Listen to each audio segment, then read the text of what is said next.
குருர் பிரம்மா குருர் விஷ்ணு குருர் தேவோ மகேஸ்வரக குரு சாக்ஷாத் பரபிரம்மம் குருவே தஸ்மை குருவே நமः. இன்னைக்கு மதியத்திலிருந்து ஆச்சாரியா மஞ்சு, ஆச்சாரியா கற்பகம் இவங்கெல்லாம் நமக்கு இந்த பஜகோவிந்தம் பாடல்களை ரொம்ப அழகாக விலைக்கு சொல்லிட்டு இருக்காங்க. அதில் ஒவ்வொரு ஆச்சாரியர்களுக்கும் இந்த முதல் நாள் 5 பாட்டு சொல்கிறதாகவும், 2வது நாள் திருப்பியும் மதியத்துக்கு மேலே ஒரு 5 பாட்டு அதனுடைய சாரத்தை எடுத்து கொடுக்கறதுக்காக குருஜி எங்களுக்காக இந்த நேரத்தை ஒதுக்கி இருக்காங்க.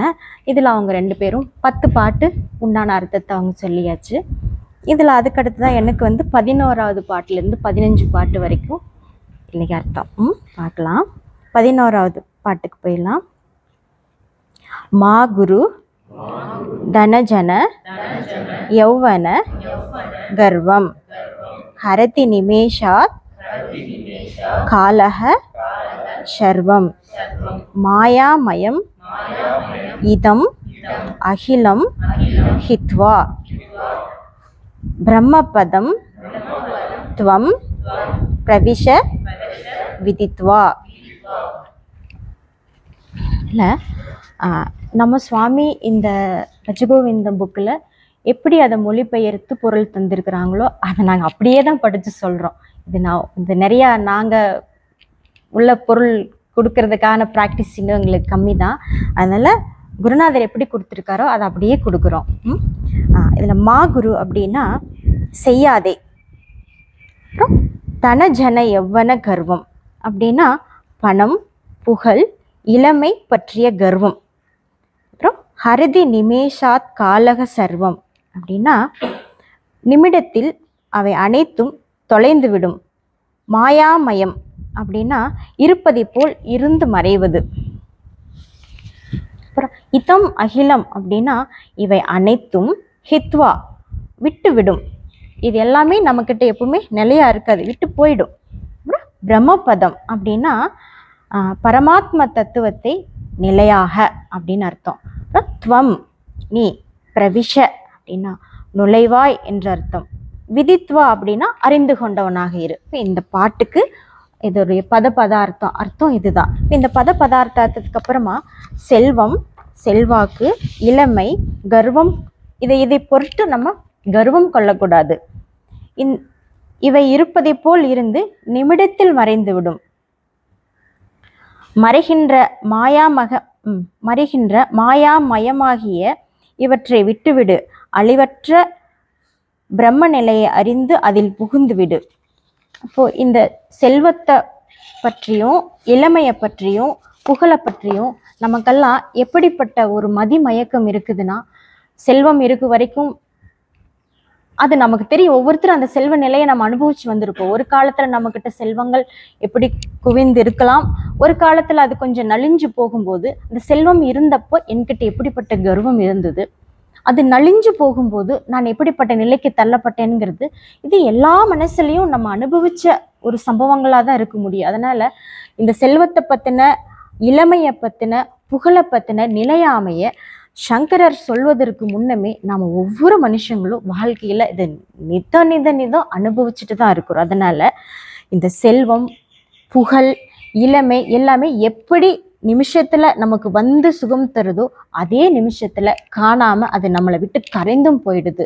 அதனால இந்த இளமையை குறித்தோ இந்த புகழ் குறித்தோ செல்வம் குறித்தோ கர்வம் கொள்ளாதேங்கிறாங்க. கர்வம்னா என்ன? எனக்கு நானே பெருமைப்பட்டுக்கிறது, நான் இப்படிப்பட்ட அழகு, எனக்கு இப்படிப்பட்ட செல்வம் இருக்குதுன்னு. கர்வத்துக்கும் புகழுக்கும் ஒரு வித்தியாசம் இருக்குது. புகழ்னா என்ன நானே புகழ்ந்துக்கிட்டேன்னா அதை கர்வம்னு எடுத்துக்கலாம். இதே மற்றவங்க யாராச்சும் புகழ்ந்தாங்கன்னா அது ஓகே, சரி, ஏதோ உண்டானது புகழ்றாங்கன்னு அர்த்தம். ஆனால் நாம் மற்றவங்க புகழ்றபடி இல்லாததுக்கு முன்னாடி நமக்கு நாமளே புகழ்ந்துக்கிறோம், நமக்கு நாமளே அழகுன்னுக்கிறோம், நமக்கு நாமளே செல்வந்தன்னு இப்படி புகழ் பாடிக்கிறதுனால ஒரு காலம் அவையெல்லாம் நம்மளை விட்டு போகும்போது எப்படிப்பட்ட வலியையும் வேதனையும் நம்மக்கிட்ட அது ஒரு பாடத்தை கொடுத்துட்டு தான் போகுது. இப்போ இந்த பாடத்தை எத்தனை பேர் நம்ம வாழ்க்கையில் பிடிச்சு பயன்படுத்துகிறோமோ அப்படி பிடிச்சு பயன்படுத்துறவங்களுக்கெல்லாம் அது உண்மையாவே ஒரு நல்ல ஒரு எஃபெக்டிவான ஒரு அனுபவமா தான் இருக்குது. ஆனா நிறைய பேர் அதை விட்டுடுறோம். காரணம் என்னன்னா, அடுத்து வர்ற இன்பத்தை நாடிடுறோம், அடுத்து தர்ற போகத்தை நாடிடுறோம், அடுத்து வர்ற ஒரு செல்வத்தையோ புகழத்தையோ திருப்பி அந்த மறைச்சிருது. நீ ஒரு உன் இளமை குறைஞ்சு போச்சா, அடுத்தது உனக்கு இன்னொரு விதத்துல ஒரு இன்பத்தை நீ தேடி போய் அது ஒரு சின்னதா ஒரு ஸ்வீட் உன் வாயில போட்டுடும், மறந்து போ. அப்புறம் அடுத்தது உனக்கு ஒரு இன்பம் வந்துடும். அப்புறம் அந்த இன்பம் குறைஞ்சதும் அது போனதும் இன்னொரு துன்பம் வரும் இல்லைங்களா? அந்த துன்பத்தை கண்டு நீங்க விவேகம் வர்றதுக்குள்ளேயே திருப்பியும் இன்னொரு விதமான இன்பம், மாயா இன்பமா உங்களுக்கு ஒரு சின்ன ஸ்வீட்டை போட்டு இந்த இன்பத்தை மறைச்சிரும். அப்போ எவ்வளவு நாள் நம்ம வாழ்க்கையில இந்த நிலையாமை பற்றி நம்ம புரிஞ்சிருந்தாலும் அறிஞ்சிருந்தாலும் அந்த நிலையாமை, இந்த புகழோ செல்வமோ இளமை, இது எல்லாமே நிலையாமைன்னு தெரிஞ்சிருந்தாலுமே ஆனா நம்ம அதை கெட்டியா பிடிச்சுக்கிறது இல்லை. அடுத்தடுத்து வரக்கூடிய இன்ப நாட்டத்தினால இதை மறந்து போயிடுற. அதனால வாழ்நாள் முழுக்க இதில் இருக்கிற அடி நமக்கு இப்படியே தான் விழுந்துகிட்டு இருக்குது. ஏன்னா இந்த பாட்டினுடைய அர்த்தம் என்ன சொல்றாங்கன்னா, நிலையாமை, இது மூணுமே நிலையாமையா இருக்குது. அதனால இதை பிடிச்சு மோக வயப்படாதே, மோக வயப்படுறதுனால உன் புத்தி மதிமயங்கி போயிடுவாய்ன்னு சொல்லி இந்த முதல் பாட்டினுடைய அர்த்தம் சொல்லப்படுது. இதுல சுவாமிஜி இன்னும் கொஞ்சம் விளக்கம் கொடுத்துருக்காங்க. அதை நான் அப்படியே உங்களுக்கு நான் படிச்சு சொல்றேன். கர்வத்துக்கு இடம் கொடுக்காதே. எதை பற்றிய கர்வம்? இளமை, பணம், நண்பர், உறவு ஆகியவை என்னிடத்தில் உள்ளதென்று கர்வம் கொள்ளாதே. தெரியுமா, பணம் ஒரு நிமிஷத்துல கரைஞ்சு போயிடும். நீ எவ்வளவுதான் பதுக்கி வச்சாலும் அதை கொள்ளையர்களோ அல்லது ஏதாவது ஒரு சூழ்நிலையிலையோ உங்ககிட்ட இருந்து அந்த பணம் பறிபோகப்படுது.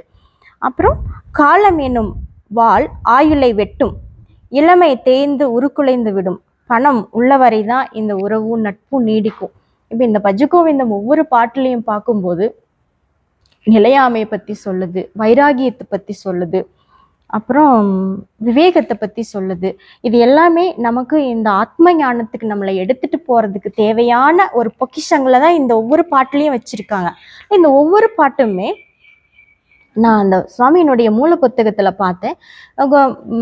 சங்கரருக்கு அடுத்தபடியா இருக்கக்கூடிய மற்ற பரமாச்சாரியர்களும் ஒவ்வொரு பாட்டு கொடுத்துருக்காங்க. அதனால இந்த பாட்டு நம்ம ஏதாவது ஒரு வரிசைக்கிரமமா நம்ம எதிர்பார்க்கிறோம் அப்படின்னா அப்படி இருக்காது. ஒவ்வொரு பாட்டுலையும் ஒவ்வொரு விதமான உலகத்துல இருக்கக்கூடிய நிலையாமை, அழிவற்றது, இதை பத்தின விஷயங்கள் தான் இந்த 31 பாடல் முழுக்க சொல்ல வருது. அதனால இதுக்கு ஒரே மாதிரி கண்டென்ட் உங்களுக்கு எல்லாத்துக்கும் கிடைக்குமானா அது அப்படி இருக்காது. ஒரு பாட்டுல இருக்கிற விஷயத்த அப்படியே இது இந்த புத்தகம் உங்களுக்கு கொடுக்க இருக்குது. அப்புறம் இந்த மாயா மயமாகிய இந்த அகிலத்துல எல்லா தோற்றங்களுமே சீக்கிரம் அது காணாம மறைஞ்சு போகுது. இந்த பிரம்மபாதமாகிய இந்த கோவிந்தனிடத்துலதான் அது எல்லாமே நிலை பெற்று இருக்குது. அழிஞ்சு போகிறதெல்லாம் எங்க இருக்குது? பிரம்மபதமாகிய கோவிந்தனிடத்துல அது எப்படி நிலை பெற்று இருக்குதுன்னா, காலையில நம்ம சுவாமி சொன்னாங்க, அதன்படி நாம் இது உள்ள அர்த்தத்தை புரிஞ்சுக்கணும். பூர்ணமித மந்திரத்துல அப்போ அந்த வேதாந்த பாட ரீதியா போகக்கூடிய அறிவை நம்ம அப்படி எடுத்துப்போம். ஆனா இதுல அவ்வளவு ரொம்ப ஹையஸ்டா நம்ம விளக்க வேண்டியதில்லை, ஒரு எளிமையா நம்ம விளக்கிடுவோம். அதனால எதுவெல்லாம் இருக்கிறதோ, எதுவெல்லாம் மறைகிறதோ, எதுவெல்லாம் அது லயமாகி இருக்கிறதோ எல்லாம் அந்த கோவிந்தனிடத்திலேயே இருக்குது அப்படிங்கிறத இந்த முதல் பாட்டு சொல்லுது. இது ரெண்டாவது அடுத்த பாட்டுக்கு போகலாம்.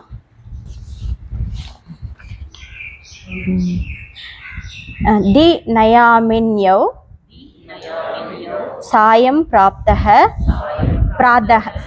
பிராதஹ சிசிரோ வசந்தோ புனராயதஹ காலா கிரீடதி கச்சதி ஆயுசு ததப்பி ந முஞ்சதி ஆஷா வாயுகோ. இப்போ இந்த பாட்டுல பதார்த்தம் நம்ம சுவாமி பிரிச்சிருக்கிற மாதிரியே நான் உங்களுக்கு கொடுக்குறேன். சுவாமி இருங்க சுவாமி, அதுல சுவாமி கொஞ்சம் சேஞ்ச் ஆயிருக்கு. அது முதல்ல அந்த புக்கு முதல்ல எழுதுனதுனால கொஞ்சம் சில பாடல்கள் முன்ன பின்ன சேஞ்ச் ஆயிருக்கு. அதுக்காக தான் இந்த பிரிண்ட் எங்களுக்கு எடுத்து கொடுத்துருக்காங்க. புக்கில் கொஞ்சம் சேஞ்ச் ஆகும்.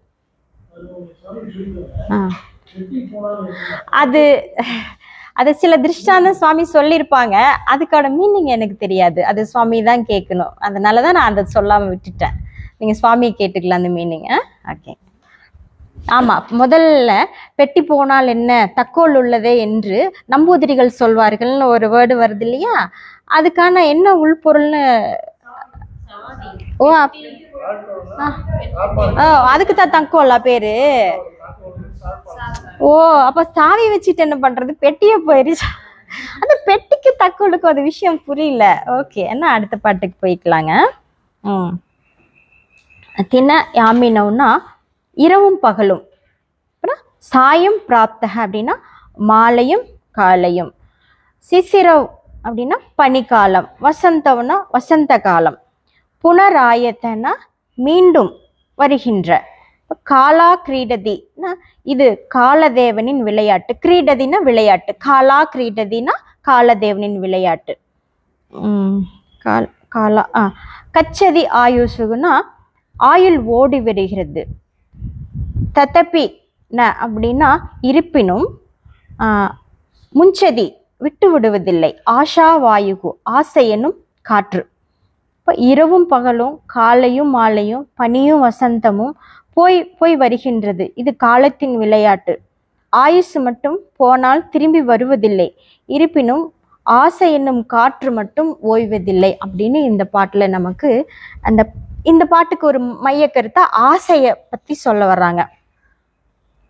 இந்த ஆசை நம்ம கிட்ட எப்படியெல்லாம் நம்மளை அலக்கழிக்குது அப்படின்னா, காற்று போல அலக்கழிச்சுட்டே இருக்குது. காற்று எப்பவுமே நின்னதா ஒரு வாய்ப்பே இல்லை, எப்பவும் அது சலனப்பட்டுக்கிட்டே இருக்குது. அப்படிப்பட்ட காற்று எப்படி நம்மளோட மனசுல ஆசை வேகமா அது வீசிக்கிட்டே இருந்தா எப்பதான் நம்மளால சாந்தமாகவும் அமைதியாகவும் இருக்க முடியாதனால இந்த பாட்டுக்கு நமக்கிட்ட ஏற்படக்கூடிய ஆசையை காற்றுக்கு ஒப்பா சொல்லப்பட்டிருக்குது. பெரிய பெரிய இந்த சாம்ராஜ்யங்கள் கட்சிகள் இதெல்லாம் கூட ஒரு காலத்துல எவ்வளோ பெரிய சாம்ராஜ்யங்களும் கட்சி தலைவர்களும் எத்தனையோ பெரிய கோவில்களை கட்டின மகாராஜாக்களும் கூட இப்ப திடீர்னு இல்லாம போயிட்டாங்க. திடீர்னு அது ஒரு காலத்துல இருந்தாங்க, அப்புறம் கொஞ்ச நாள் ஆண்டாங்க, அப்புறம் காணாம போயிட்டாங்க. இப்படி இந்த உலகத்துல முதல்ல எல்லாம் டைனாசருங்கிற போன்ற பெரிய பெரிய ராட்சச விலங்குகள் எல்லாம் கூட இருந்தது.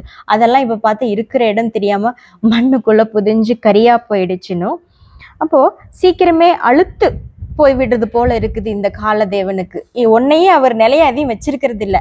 டைனாசர் இருந்தது, அதுக்கப்புறம் எத்தனையோ பல விதமான மிருகங்கள் வந்தது, பறவைகள் வந்தது, உலகத்துல எத்தனையோ சேஞ்சஸ் ஆச்சு. இதெல்லாம் இன்னைக்கு நம்ம பார்க்க முடியுதானே? இல்லை, எல்லா ஹிஸ்டரியில பார்த்தா ஓ ஆமாம்மா இதெல்லாம் இப்படி இப்படி இருக்குதுன்னு நம்ம புரிஞ்சுக்கிறோம். அதனால இது எல்லாம் எப்படி ஒரு காலத்துல இருந்து ஒரு காலத்துல எல்லாம் வாழ்ந்து ஒரு காலத்துல காணாம போச்சோ, அதே போல இங்க எதுவுமே நிலையானதில்லை. நிலையில்லாததன் மேல நமக்கு ஆசை எப்படி இருக்குதுன்னா, அது ஆசை மட்டும் நமக்கு குறைஞ்ச பாடே இல்லை, அது காற்று போல எப்பவும் சலனிச்சுக்கிட்டே இருக்குது அப்படின்னும், உன்னது வயதும் வாழ்நாள், அதாவது உன்னுடைய வாழ்நாளும் தினம் தினம் ஒரு நாள் கூடிக்கிட்டே இருக்குது. காலதேவன் உங்களுடைய கணக்குல இருந்து ஒவ்வொரு நாள் கழிச்சிட்டே இருக்கிற. உனக்கு 100 வயசா, இப்ப நீ 30 வயசு வாழ்ந்துட்டே இன்னும் 70, அப்புறம் ஒரு நாள் போயிடுச்சா 70ல ஒரு நாள் கழிஞ்சது. இப்படி ஒவ்வொரு நாளும் நமக்கு குறைஞ்சிக்கிட்டே தான் இருக்குது. ஸோ இந்த குறைஞ்சிக்கிட்டே போற வாழ்நாள்லையும் நிலையில்லாம இருக்கக்கூடிய நம்மளுடைய புகழ்பெற்ற பெரிய பெரிய மகான்களையும் பெரிய பெரிய அரசர்களையும் எல்லாம் பார்க்கும்போது நம்மெல்லாம் எம்மாத்திரமா இருக்கிறோம். இருந்தாலும் இந்த ஆசை ஓட்டம் நம்மளை விட்டுதா தத்தப்பி முஞ்சதி ஆஷா வாயுகின்றா. ஆசைங்கிறது அப்படி நமக்குள்ள நெருப்பு போல ஒரு பாய்ச்சல் உண்டு பண்ணிட்டே இருக்குது. அது அணையிறதே இல்லை, அது சாந்தத்தை கொடுக்கறதே இல்லை, அது சீத்தளமா இருக்கிறதே இல்லைன்னு சொல்லிட்டு இந்த 12வது பாட்டு ஆசை பிடித்து அலையாதே, அதை விட்டு தொலை அப்படின்னு சொல்லி, நிலையாமையே இருக்குது, இதனால நீ ஆசைப்படுறது வேஸ்ட்டு அப்படின்னு சொல்லி இந்த 12வது பாட்டு. 13வது பாட்டு காதே காந்தா தன கத சிந்தா வாதுல கிம் தவ நாஸ்தி நியந்தா த்ரிஜகதி சஜ்ஜன சங்கதி ஏகா பவதி பவார்ணவ தரணே நௌகா. இப்போ இந்த பாட்டினுடைய உள்கருத்து சாது சங்கத்தினுடைய, நம்ம சாது சங்கத்தோட எப்பவும் நம்ம இணைந்திருக்கணுங்கிற இந்த பாட்டினுடைய மைய கருத்து. குழந்தாய், எதற்காக இந்த பணம் பெண் முதலியவற்றை தேடும் எண்ணம்? உன்னை வழிநடத்துறதுக்கு யாருமே இல்லையா? பிறவி பெருங்கடலை கடப்பதற்கு இந்த உலகத்திலையும் இந்த சாது சத் சங்க கூட்டத்தை தவிர உனக்கு வேற வாய்ப்பே இல்லை அப்படின்னு இந்த பாட்டு சொல்லுது. கானா யார், தே அப்படின்னா உனது. இந்த இந்த பதார்த்த பிரிக்கிறது எல்லாமே சிலருக்கு வந்து கொஞ்சம் இன்ட்ரெஸ்டா இருக்கலாம். சமஸ்கிருதத்தை நான் நல்லா தெரிஞ்சுக்கணும்னு சொல்லும்போது இந்த பதார்த்த மீனிங் நம்ம பிரிக்கும் போது இன்ட்ரெஸ்டா, ஓ கானா யாரா, ஓ தேனா உனதா, அப்ப காந்தானா மனைவியா, ஓ சமஸ்கிருதத்தில் இதெல்லாம் சொல்லப்பட்டிருக்குதான்னு கொஞ்சம் அதை ஆசையா கவனிச்சு கேட்கலாம். இல்லை அது அவ்வளோ நமக்கு அதில் ஒரு சுவாரஸ்யம் இல்லை அப்படிங்கிற போது அது ஒன்றும் கண்டிஷன் கிடையாது. இதெல்லாம் நீங்கள் பதார்த்தம் பிரித்து தான் நீங்கள் கேட்கணும்னு கண்டிஷன் கிடையாது. ஆனால் சுவாமி அதை பதார்த்தமாக நமக்கு பிரித்து சொல்கிற வார்த்தைகள் மீனிங்கள் நம்ம தெரிஞ்சுக்கும் போது பின்னாடி நம்ம ஃப்யூச்சரில் வர்ற பாடங்களை நம்ம படிக்கும்போது அதுக்கு ஒரு கன்ஃபியூஷன் இருக்காது. சுவாமியே ஒரு இடத்துல நமக்கு அதை விளக்கி சொல்கிறதுக்கு ஒரு ஒரு ஒரு ஸ்டெப்பு தள்ளி போயிட்டா கூட நம்ம அதை புரிஞ்சுக்கலாம். அதுக்காக நம்ம அதனுடைய அடிப்படை புரிதலுக்காக இந்த இந்த இந்த பதார்த்தங்களை நம்ம பிரித்து தெரிஞ்சுக்கிறோம். சுவாரஸ்யம் இல்லாமல் இருக்கலாம், ஆனால் தெரிஞ்சுக்கிறது கொஞ்சம் யூஸ்ஃபுல்லாக இருக்கு. அதனால தனகத சிந்தானா பணம் தேடும் நினைவுகள். இப்போ வாதுலா அப்படின்னா குழந்தை நீங்க சொல்றாங்க. இன்னொரு அர்த்தம் வாதுலருக்கு மகரிஷி அப்படிங்கிற ஒரு பெயர், ஒரு ரிஷி இருந்தா அதுவும் பெயர் இருக்குது. ஆனால் இந்த இடத்துல குழந்தைக்கு தான் அர்த்தம் சொல்லப்படுது. அப்போ கிம் தவ யார் உனது, நாஸ்தி நியந்தா அப்படின்னா கட்டுப்படுத்துவர் இல்லையா, நாஸ்தி நியந்தான்னா உன்னை கட்டுப்படுத்துறவங்க யாருமே இல்லையான்னு அர்த்தம். திரிஜகதி உலகிலும், சஜ்ஜன சங்கத்தினா சாது ஜன கூட்டம், ஏகோ அப்படின்னா ஒன்றே, பவதி அப்படின்னா உள்ளது, பவார்ணவ அப்படின்னா பிறவி பெருங்கடல், தரணே அப்படின்னா கடப்பதற்கு, நௌகா அப்படின்னா படகு. இப்போ இந்த சாது ஜன கூட்டத்தை தவிர இந்த பிறவி பெருங்கடலை கடக்கிறதுக்கு உனக்கு யாராவது உதவி செய்வாங்களா அப்படின்னா கிடையவே கிடையாது. இவங்க தான் நீ இந்த பிறவி கடலை கடக்கிறதுக்கான ஒரு நல்ல போட்டா இருக்கிறாங்க. அது எப்படி இவங்க எனக்கு நல்ல போட்டா இருக்க முடியும் அப்படின்னா, இப்போ ஆச்சாரியா கர்பகம் அவங்க சொல்லும்போது சொன்னாங்க, நம்ம வீட்டில் இருந்தால் எப்பவும் குடும்ப சம்பந்தமான பேச்சு தான் வரும், நமக்கு பந்தம் தான் அங்கே விளையும். அப்போது இந்த மாதிரி ஆசிரமங்களை நோக்கி வந்து இந்த மாதிரி சஜ்ஜன சங்க கூட்டங்களோட நம்ம இருக்கும்போது இப்போ ஆத்மானா என்ன, மோட்சம்னா என்ன, பந்தம்னா என்ன, மோட்சத்துக்கு என்ன காரணம், பந்தத்துக்கு என்ன காரணம், மனசு இது ரெண்டுக்கும் எப்படிப்பட்ட காரணமா இருக்குதுன்னெல்லாம் கேட்கும்போது நமக்குள்ள எங்க பந்தம் இருக்குது, எங்க பிரச்சனை இருக்குது, எங்க நமக்கு தீர்வு வேணுங்கிறத இந்த கூட்டத்தில் இருக்கும்போது அதெல்லாம் நமக்கு சிந்திக்கிறதுக்கு நேரம் கிடைக்கும். இப்போ நீங்களே நினைச்சு பாருங்களேன், இந்த 2 நாள் நம்ம இங்க வந்தா மேக்சிமம் நம்ம எல்லாத்தையும் மறந்துட்டு இங்க இருந்து ஆனந்தமா இந்த பாடத்தை கேட்டுட்டு போறோம். நம்ம வீட்டுக்கு போயிட்டோம்னா இது எல்லாமே கொஞ்சம் விட்டு தானே போகுது, உண்மைதானே? வீட்டுக்கு போனா இது எல்லாமே பாதி முக்கால்வாசி விட்டு போயிடும். ஒரு 4 நாள் 10 நாள் தொடர்ந்து நம்ம இந்த பாடத்தை கேட்காமலோ மறந்து போயிட்டோம்னா நம்ம எங்க விட்டோன்னே தெரியாம காணாம போயிடும். அப்படி போற அந்த உலகத்துல நாம இருக்கிறதுனால நம்மளை நாம ஈடேத்திக்கிறதுக்காகவும் நாம இந்த இந்த உலகத்திலிருந்து, இந்த பிறவி பெருங்கடல்ல இருந்து நம்ம தப்பிச்சுக்கிறதுக்காகவும் ஒரு சாது சத்சங்க கூட்டம்னா அது இந்த ஆத்ம ஞானத்தை பேசுற கூட்டத்தோடு சேர்ந்துக்கோ. அவங்க எப்படியெல்லாம் சொல்றாங்க, அவங்க எப்படியெல்லாம் இந்த மோட்சத்தை பத்தி நமக்கு சொல்லி கொடுக்குறாங்க, இதெல்லாம் எப்படி நிலையாம இருக்குதுன்னு சொல்றாங்கிறதெல்லாம் நம்ம கேட்டுக்கிட்டே இருக்கும்போது நம்ம மனசு பக்குவப்பட்டு போயிடும். பக்குவப்பட்ட மனமும் இந்த கூட்டமும் சேரும்போது நமக்கு ஆட்டோமா இது வந்து இதுலேருந்து விடுபட்டு போகக்கூடிய ஒரு வாய்ப்பு இருக்கிறதுனால இந்த சாது கூட்டத்தோட எப்பவும் நீங்கள் கூடியே இருங்க அப்படின்னு இந்த பாட்டு நமக்கு மைய கருத்தா சொல்ல வருது. அப்புறம் இதில் இன்னொரு இந்த நியந்தாவை பற்றி சொல்ல வர, நான் அதையும் சொல்லிடுறேன். சுவாமிஜி இதில் விளக்கம் கொடுத்துருக்காங்க. பரமேஸ்வரனுடைய பெயர் நியந்தா. இப்போ உன் சிந்தனை, உன் மனைவி, பொருள் மையமாக வைத்து சுழல்கிறாய். நம்மளுடைய பரமேஸ்வரன் தான் இந்த மொத்தத்துக்கும் நியந்தாவா இருக்கிறார். அவரு தான் இந்த எல்லாத்துக்கும் அந்தஸ்தா இருக்கிறார். அவரு தான் இந்த மொத்தத்துக்கும் ஐஸ்வர்யமா இருக்கிறாரு. ஆனா நம்ம என்ன பண்றோம், நான், என் குடும்பம், என் குழந்தை, என்னுடைய செல்வம், என்னுடைய குடும்பம், இதவே நம்ம எப்பவும் மையமா வச்சுக்கிட்டே சொல்லிட்டு இருக்கிறோம். எப்படி ஒரு வண்டிக்கு அச்சாணி மையம், அது போல நம்மளோட ஹிருதயத்துல எது மையமா இருக்குது, இந்த பந்தமும் சம்சாரம் தான் மையமா இருக்குது. ஆனா இங்க என்ன சொல்ல வருதுன்னா, நியந்தாவாகிய அந்த கோவிந்தனை மையமா வச்சுக்கோங்க. இந்த விட்டு போற இந்த நிலையில்லாத இந்த உறவுகளை பத்தி எதுக்கு மையமா வச்சுக்கிட்டு நீ சுழண்டுகிட்டு இருக்கிறேன்னு சொல்லி மனைவி, பொருள், பிள்ளைகள் இவை எல்லாமே வந்து போகிறது. இதனால உன்னோட ஆசையோ உன்னோட இதையோ தீர போறது, உன்னோட ஆசையோ உன்னுடைய நிறைவோ இதனால உனக்கு கிடைக்குதானே? கிடைக்க போறது இல்லை. இதெல்லாம் நம்ம டே டு டே அன்றாட லைஃப்ல நம்ம எல்லாம் பார்த்துக்கிட்டு தான் இருக்கிறோம். எந்த ஒரு வஸ்துவாவது நமக்கு முழுமை தந்திருக்குதா? எந்த ஒரு பொருளாவது நமக்கு நிரந்தரமான நித்திய நிரந்தரமான ஒரு திருப்தியை தருதானா? அது கிடையாது. அப்போதைக்கு தரும், கொஞ்ச நேரம் கழிச்சு மீண்டும் அது வேற விதமான ஒரு கசப்புணர்வை தான் உண்டு பண்ணிட்டு போகும். அதனால இது எல்லாமே நமக்கு நித்திய நிரந்தரமான ஒரு சுகத்தையோ நிம்மதியோ தருவதில்லை. அதனால பரமேஸ்வரனான அந்த நியந்தாவான கோவிந்தனை உன் ஹிருதயத்தில் வை அப்படின்னு சொல்லப்படுது. ரெண்டாவது, இது கவலைப்படுறதுனால, சரி இதெல்லாம் இந்த கோவிந்தனை மனசுல வைக்க தெரியல, எனக்கு எனக்கு எனக்கு இந்த குடும்பம் தான் மைய கருத்தா இருக்குதுன்னு இதையெல்லாம் நினைச்சு கவலைப்படுறதுனால ஏதாவது உனக்கு பலன் கிடைக்குமா? அப்படி பலன் கிடைக்கிற மாதிரி இருந்ததுன்னா டெய்லி நம்ம யோகா எக்ஸசைஸ் எல்லாம் பண்ற மாதிரி வீட்டுல கொஞ்ச நேரம் உட்காந்து தியானம் பண்ணி நான் கவலைப்படுறேன், இப்போ என்னோட குடும்ப கஷ்டம் எல்லாம் போயிடட்டும், என் பிரச்சனையெல்லாம் போயிடட்டும், பண கஷ்டம் எல்லாம் போயிடட்டும்னா நடக்குமா? அது நடக்காது. அதனால கவலைப்படுறதுனால எந்த காரியமும் நமக்கு நடக்க போறதில்லை. பின்னே நார்மலா நடக்கிறத விட சொதப்பலாதான் நடக்கும். அதனால கவலைப்படுறதை விட்டுட்டு இந்த நியந்தாவாகி இந்த கோவிந்தன் எப்படி ஆட்டு வைக்கிறாரோ, எப்படி அதை நடத்தி வைக்கிறாரோ அப்படி நடக்கட்டும்னு பகவான் இடத்துல அதை ஒப்படைக்கும் போது நம்ம கொஞ்சம் ஆனந்தமா இருந்துகிட்டு இருக்கலாம் அப்படிங்கிறதோட மையக்கருத்தோட இன்னொன்னு சொல்றாங்க, ஈஸ்வரனோட நாம் எப்படி சம்பந்தப்பட்டிருக்கிறோன்னு சுவாமி இதுல இன்னும் கொஞ்சம் விளக்கியிருக்காங்க. அதையும் நான் சொல்லிடுறேன். இப்போ நம்ம ஒரு ரயில் பயணம் போகிறோம். அந்த ரயில் பயணத்துல நாம மட்டுமா போறோம்? நம்ம கொண்டு போற பேகு, வாட்டர் கேன், ஃபுட்டு, எல்லா ட்ரெஸ்ஸு எல்லாத்தையும் நம்ம எடுத்துட்டு போறோம். ஆனா நாம ஏறின உடனே நம்ம பேகை எங்காவது வைக்கிறதுக்கு ஒரு இடம் இருந்தா வச்சுட்டு பத்திரமா உட்காந்துடுறோம். இப்போ நாம எப்படி ஒரு ட்ரெயின்ல ஏறினா நம்ம 2 சுமையும் அங்க இறக்கி வைக்கிறோம். ஒரு ட்ரெயின்ல நம்ம கத்துக்கிட்ட உதாரணம், நம்ம பிறந்து வந்து நம்ம இவ்வளோ நாள் வாழ்ந்து இனி வாழ போற வாழ்க்கை நமக்கு இருக்கிற மொத்த ஆயுளையும் இந்த நியந்தாவான இந்த கோவிந்தன் கட்டி காப்பாத்துறானே, அது ஏன் நமக்கு தெரிய மாட்டேங்குது?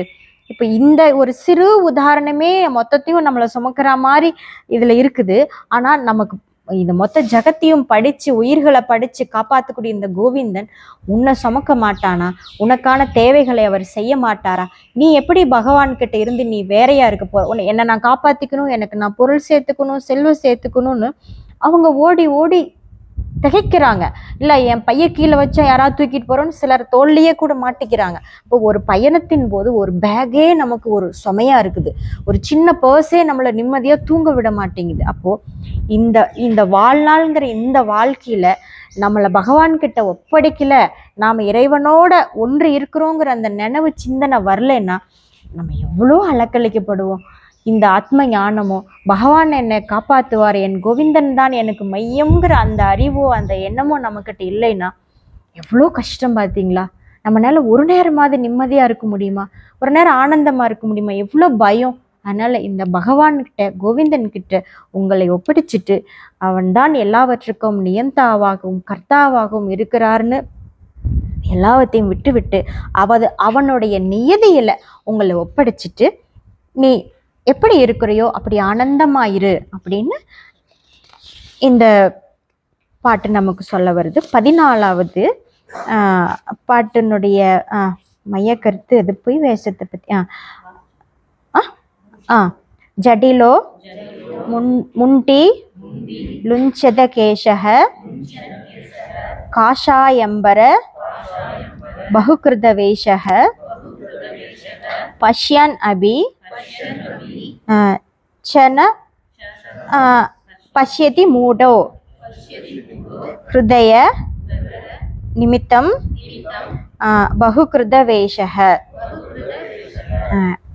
இந்த பாட்டினுடைய இந்த ஜடிலோ அப்படின்னா ஜடா முடியும், இப்போ முண்டினா மொட்டைத்தலை, லுஞ்சித கேசகனா சிகை அலங்கரித்த தலை, காஷாயம்பரம்னா காவி ஆடை, பகுகிருதம்னா விதவிதமான வேஷங்கள், பஷ்யன் அப்படின்னா பார்த்த பின்னரும், பஷ்யன் நபி இந்த மாதிரி மொட்டை அடிச்சுக்கிட்டோம், கவிகள் போட்டுக்கிட்டோ, இந்த மாதிரி ஜடாமுடியோட இருக்கிற எல்லாத்தையும் நம்ம பார்த்ததுக்கு பிறகும் அவங்கெல்லாம் எப்படிப்பட்டவங்களா இருக்கிறாங்களாம், தன்னுடைய வயிற்று பிளப்புக்காக அப்படிப்பட்டவங்களா இருக்கிறாங்க.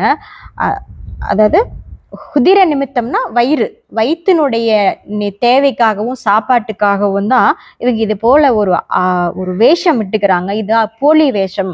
இந்த போலி வேஷத்தை இன்னும் நீங்க தெரிஞ்சுக்கலையான்னு சொல்லி இந்த இடத்துல பஷ்யதி மூடோ, ஏன் இந்த போலி வேஷத்தை தெரிஞ்சுக்காம இருக்கிறீங்கன்னு சங்கரர் இப்படி இந்த பாட்டு சொல்லியிருக்காங்க.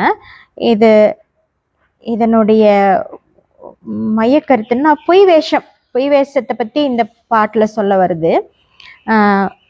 ஒட்டை காவி அணிந்து அணிகிறார்கள், வயிற்று பிளப்புக்காகத்தான் இத்தனை வேடங்களும் என்று பார்க்க தவறுகிற மூடர்கள்னு சொல்லிட்டு, இப்ப இதுல நிறைவானவன், பூரணமானவன், திருப்தியானவன், இனி எனக்கு தேவையே இல்லை என்று தன்னை ஒருவன் மதிப்பிட்டு கொள்வதுதான் ஞானம். ஞானம்னா என்ன? போதுங்கிற நிறைவான மனசு வந்துட்டாதான் அது ஞானம்னு சொல்றாங்க. குறையுடையவன், அதிருப்தி, பற்றாக்குறை, எனக்கு இது ஒன்றும் பத்தலை, இன்னும் நான் இதை ஒன்றும் செய்ய வேண்டியது இருக்குது, எனக்கு இன்னும் நான் அடைய வேண்டியது இருக்குதுங்கிறது எல்லாமே இதையெல்லாம் மூடம்னு இந்த பாட்டுல சொல்ல வருது. தப்பு கருத்தை களையாமல் ஞானியாக வேஷம் கட்டி கொள்வது எதற்காக? தப்பு கருத்து களையாம நீங்க ஜடாமுடியோ ஒரு காவியோ மற்ற ஆடை இந்த சன்னியாசிகள் போட ஆடை அலங்காரங்கள் பண்ணிக்கிறது எல்லாமே வெறும் வயிற்று பிளப்புக்காக அப்படின்னு இந்த பாட்டுல சொல்றதுனால இதுக்கு நாம மாற்ற இன்னொரு விஷயம் என்ன புரிஞ்சுக்கணும்னா, அப்படி வயிற்று பிளப்புக்காக இருக்கிறவங்க மத்தியிலையும் இந்த சாது சங்க கூட்டங்களை பத்தி இன்னொரு விஷயம் இதுல சுவாமி கொஞ்சம் மேன்மையா சொல்லியிருக்காங்க. அவன் தப்பு கருத்தை களைந்தவனாகவும் வேஷத்தை கட்டி கொள்ளாமல் அவன் உள்ளேயே அவனுக்குள்ள மாற்றம் உள்ளவனாகவும் இருக்கிறான். அதனால அப்படி இருக்கிறவங்களையும் பார்க்க கத்துக்குங்க. எல்லாருமே இப்படியும் ஏமாற்றுபவர்களாகவும் இல்லை, எல்லாமே நல்ல சாது சன்னியாசிகளாகவும் இல்லை. அதனால இப்படிப்பட்டவங்க வேஷத்துக்காகவும் வயிற்று பிளப்புக்காகவும் யார் இருக்கிறாங்க, அப்படி இல்லாதவங்க யார் இருக்கிறாங்கங்கிறதையும் பார்க்க தெரிஞ்சுக்கணும். இதுல எப்படி நம்ம பார்க்கறது அப்படின்னா, உண்மையான சாது சன்னியாசிகள் எப்படி இருப்பாங்கன்னா, அவங்களுக்கு உள்ள இருக்கக்கூடிய வைராகியமோ விவேகமோ ஞானமோ வெளிக்காட்டிக்காமலேயே அது அவங்க கிட்ட தெரியும் அப்படின்னு இந்த பாட்டுல சுவாமி சொல்லியிருக்காங்க. இப்ப சில சாதுக்கள் மொட்டை அடிச்சுக்கிறாங்க, சில சாதுக்கள் தலை ஜடாமுடி வச்சுக்கிறாங்க. அப்புறம் ஜைன மத சுவாமிகள்லாம் பார்த்தீங்கன்னா முடியெல்லாம் அப்படியே கையில பிடுங்கிக்குவாங்க. அப்புறம் காவி ஆடையில இடையில கட்டிக்கிறது, இந்த மாதிரி துறவரத்தை மையமா காட்டி ஏமாற்று பிழைப்பவர்களுக்கு ஒரு ஆதாரமா தான் இந்த பாட்டு இந்த போலியான வேஷம் எதிர்க்காங்கிற இந்த பாட்டு மையமா கொண்டு சொல்லியிருக்குது. அப்புறம் துறவிகள் அப்படி இருக்க வேண்டும் என்று அவங்களும் எதிர்பார்க்கிறாங்க. அவங்க எதிர்பார்க்கறனாலதான் அவங்களும் அந்த மாதிரி வேஷத்தை போட்டுக்கிறாங்க. துறவிகள்லாம் இப்படிதான் இருக்கணும்னு எதிர்பார்க்கிறாங்க. அவங்க அப்படி வேஷத்தை போட்டு இதையே பயனாகவும் அவங்க அதை அப்படி பயன்படுத்திக்கிறாங்க, ஏமாற்றுதலாகவும் பயன்படுத்திக்கிறாங்கன்னு இது. அப்புறம் தடபுடலான வேஷம் பகுகிருத வேஷக அப்படின்னா ரொம்ப தாம்பீட்டமான வேஷங்கள் தான் மக்களை கவருதான். வேஷமே இல்லாத துறவியை யாருமே மதிக்கிறது இல்லை. அதனால ரொம்ப தாம்பட்டமான வேஷமிட்டிருக்கிற துறவிகள் தான் மக்கள் மதிக்கப்படுகிறார்கள். அதனாலதான் அவங்க அப்படி வேஷம் போட்டுக்கிறாங்க. மக்கள் இதை கவனிக்கிறவும் தவறு விடுகிறார்கள். பக்ஷதி அப்படின்னு தடபுடலான வேஷம் பகுகிருத வேஷக. உள்ளத்தில் துறவு இருந்தால் அது வெளியே நடத்தையில் தெரியும், வேஷத்தில் தெரிய வேண்டுங்கிற அவசியம் இல்லை. இப்ப இந்த பாடலை எழுதியவர் பத்மபாதர் என்கிற ஸ்ரீ சங்கராச்சாரியுடைய சீடர் அப்படின்னு. இப்போ நான் அப்படியே சொன்னேன் இல்லைங்களா, சில சங்கரருடைய மாணவர்கள் கூட இந்த பாடல்களை நமக்கு அப்படி இந்த அவருடைய பத்மபாதர் இந்த பாட்டை சொல்லியிருக்காரு. போலியான ஒரு வேஷத்தை அவங்க கொஞ்சம் நகைய சொல்லியிருக்காங்க. இப்போ 15வது பாட்டுல அங்கம் கலிதம் பலித்தம் உண்டம் தச நவீனகம் ஜாதம் துண்டம் விருத்தோ யதி கிருத்ஹிவா தண்டம் ததபி ந முஞ்சதி ஆஷா பிண்டம். இதுல விவேகத்தை பத்தி இந்த பாட்டு மையமா வச்சிருக்குது. ஓகே, அங்கம்னா உறுப்புகள், இப்போ கலிதம்னா வலுவிழந்த உறுப்புகள், வலுவிழந்த. பலித்தம் முண்டம்னா பழுத்து போன நரைத்த தலைமுடியும் தலையும் சொல்லுது இந்த இடத்துல. தச நகீனம்னா பற்கள் விழுந்து, எல்லா வயசான பல்லெல்லாம் ஆடி விழுந்து இல்லையா, இப்போ ஜாதம். இப்படி ஆன பின்பும் விருத்தோயதி முதியவன் சொல்கிறார்கள். கிரகித்வா தண்டம் தடியை ஊன்றிக்கொண்டு, ததபி அப்போதும் கூட, நான் முஞ்சதினா விடுவதில்லை, ஆஷா பிண்டம்னா கொள்ளையான ஆசைகள். உங்களுக்கு தடி ஊனிக்கிட்டு தலையெல்லாம் நரைச்சி போய் பல்லெல்லாம் விழுந்தாலும் கூட அவர்களுக்கு ஆசையே விடுறதில்லை. ஏதோ ஒரு புது விதமான ஆசைகளை அவர்கள் உண்டாக்கிக்கிட்டே இருக்கிறாங்க. அப்புறம் அந்த ஆசை நிறைவேறல, அது என்னோட விருப்பப்படி யாரும் நடக்கலைங்கிற ஒரு முணுமுணுங்களும் எப்பவும் அவங்கக்கிட்ட இருந்துக்கிட்டே இருக்குது. இப்போ முதியவன் உடலிலிருந்து பலம் விட்டு போகணும், தலை நரைத்து வழுக்கையாய் ஈரிலிருந்து பற்கள் விழுந்தும் தடியை ஊண்டிக்கிட்டு நடக்கிறவராக இருப்பனும் ஆசை மூட்டைகளை அவர்கள் விடுவதில்லைன்னு இதனுடைய விளக்கம். வயதுக்கு ஒரு குறிப்பிட்ட வயசு வந்துருச்சுன்னா அவங்களுக்கு ஒரு விவேகம் வரணும், வயசுக்கேற்ற விவேகம் இருக்குதா அவங்க கிட்ட அப்படின்னு கேட்போம். அப்போ இப்போ இவ்வளோ வயசாகி அவங்களுக்கெல்லாம் விவேகம் வந்திருக்குதா அப்படின்னா அது சந்தேகம்தான். அது நம்ம எல்லாத்தையும் அந்த கணக்குல வைக்கவும் முடியாததுனால இந்த பாட்டினுடைய நம்ம மையக்கருத்தை மட்டும்தான் நம்ம அப்படி சொல்றோம். இது நம்ம எல்லாத்தையும் நம்ம வயசானவங்க யாருக்கும் விவேகம் இல்லைங்கிற ஒரு குற்றமாகவும் இல்லாம இந்த பாட்டுல என்ன மையக்கருத்து இருக்குதோ அதை மட்டும்தான் நாங்க சொல்றதுனால இதுல என்ன இருக்குதோ அதை அப்படியே எடுத்துக்கலாம். அதுல ஏதோ ஒரு தப்பு கருத்தாவோ ஒரு கஷ்டமாவெல்லாம் இல்லாம. சரிங்களா? புருஷார்த்த நிச்சயம் என்னும் விவேகம் வளர வேண்டும். இப்போ வயசு கூட கூட புருஷார்த்த நிச்சயங்கிற அந்த விவேகம் வளரலைன்னா அந்த வயசு முதிர்ந்து அதனால என்ன பிரயோஜனம்? ஒரு பிரயோஜனம் இல்லை. அதனால வயசாயிட்டவங்க அவங்களுடைய உள்ளம் மாறுதல் இருக்கும் நம்ம எதிர்பார்க்கிறது வேண்டாத்தது. அதனால தண்டம்ங்கிற கோலை பிடிச்சு கொண்டு கிழவனா நடமாடும் போது கூட, உடல் ரொம்ப பலித்தமாயி நடமாடிக்கிட்டு இருக்கும் போது கூட, அவங்க பாக்கு கொட்டுற உரல்ல வச்சு தன்னுடைய உணவுகளை இடிச்சு சாப்பிடும் போது கூட, இது போதும், இதுக்கு மேல நம்ம உடம்பு எதுக்கும் தாங்காது, இதெல்லாம் நம்ம எதுக்கு இன்னும் ஆசைப்பட்டுட்டு இருக்கிறோங்கிற அந்த ஆசையை விடக்கூடிய அந்த நிலை அவர்களுக்கு வருவதில்லை. அதனால ஆசையை விடாத அந்த வயசானவங்களுக்கும், எவ்வளோ வயசானவங்களுக்கும் ஆசையை விடக்கூடிய அந்த ஒரு பக்குவம் வரமாட்டேங்குதுன்னு இந்த பாடல்ல சுவாமி தகாச்சாரியார் அப்படிங்கிறவங்க எழுதியிருக்காங்க. இவங்களும் நம்ம சங்கரருடைய சமகாலத்துல வாழ்ந்தவங்களா தான் இருக்க முடியும். அதனால இப்ப இந்த பாட்டு எல்லாமே நம்ம சங்கராச்சாரியார் தான் கொடுத்தான்னு நம்ம சுவாமி பாதி பாடல்கள் நம்ம சங்கரருடையதாகவும், மீதி இருக்கிற பாடல்கள்லாம் அவங்களுடைய கூட வாழ்ந்த சமகால ஆச்சாரியர்கள் கிட்ட இருந்தும் நமக்கு பாடல்கள் கிடைச்சிருக்குது. அதனால இந்த பாட்டுல விவேகம், நமக்கு வயசு ஏறுது, நம்ம சின்னவங்களா இருக்கவங்கிறத விட விவேகம் நமக்கு வேணும். இப்படிப்பட்ட விவேகம் வேணும்.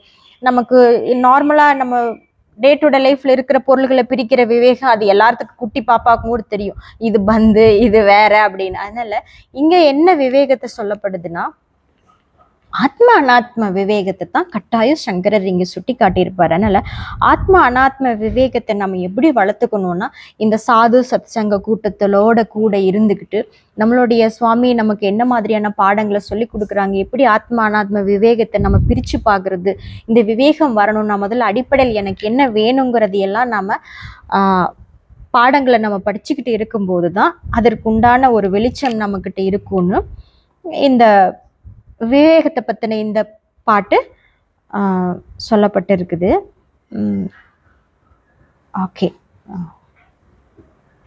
ஓகேங்க சுவாமி, அவ்வளோதான் இன்னைக்கு. இதோட இந்த பஜகோவிந்தம் ஆச்சாரியர்கள் எல்லாத்துக்கும் ஒரு 5 பாட்டு ப்ராக்டிஸ் பண்ணி உங்களுக்கெல்லாம் நாங்கள் சொல்லியிருக்கோம். இனி அடுத்தபடியாக நம்ம சுவாமி ஒரு டீ பிரேக்குக்கு அப்புறம், தங்க மணி என்னடா 3:45, ஒரு டீ பிரேக்குக்கு அப்புறமா நம்ம சுவாமி ஆத்மபோதம் பின்னாடி தொடருவாங்க. ஓகே, நமஸ்காரம்.